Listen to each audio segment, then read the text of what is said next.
Salut Barbara, j'espère que tu vas bien. Aujourd'hui, je vais te présenter un livre que j'ai acheté pour mon petit, mais qui est pour enfants beaucoup plus grands que lui. Ça s'appelle Willow et Bunny. C'est Anitra Roy Schult et Christopher Denise. Alors vraiment, je suis désolée pour la prononciation de ça. Je suis pas très capable de le faire, mais voilà. Donc Willow et Bunny, c'est l'histoire d'un lapin qui va devenir ami avec un saule pleureur, comme son nom l'indique. Euh,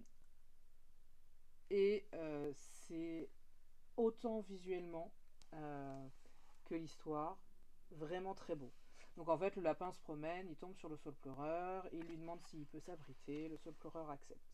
Ils restent ensemble longtemps, et puis un jour, il y a une énorme tempête, un orage énorme qui commence, et tous les animaux viennent se réfugier en fait sous l'arbre.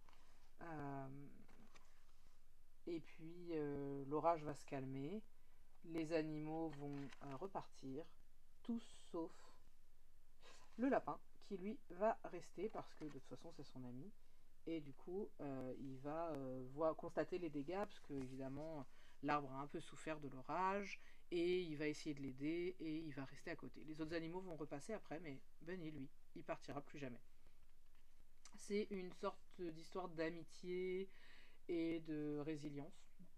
Moi, je trouve ça vraiment très joli. Je trouve que les dessins sont magnifiques. Je sais pas la technique utilisée. Ça ressemble à de la peinture, clairement. Mais voilà, je trouve que les contrastes sont beaux. L'histoire est très mignonne. C'est vraiment très très cute. Voilà. Et c'est très doux. Ce qui change un peu, même si l'orage peut faire peur, c'est juste un orage, quoi. C'est pas un méchant finalement. C'est un peu ça. C'est une histoire où il n'y a pas de méchant, il n'y a pas de gentil, il y a juste des personnages qui se rencontrent. Voilà, Willow et Bunny, que j'aime beaucoup aussi.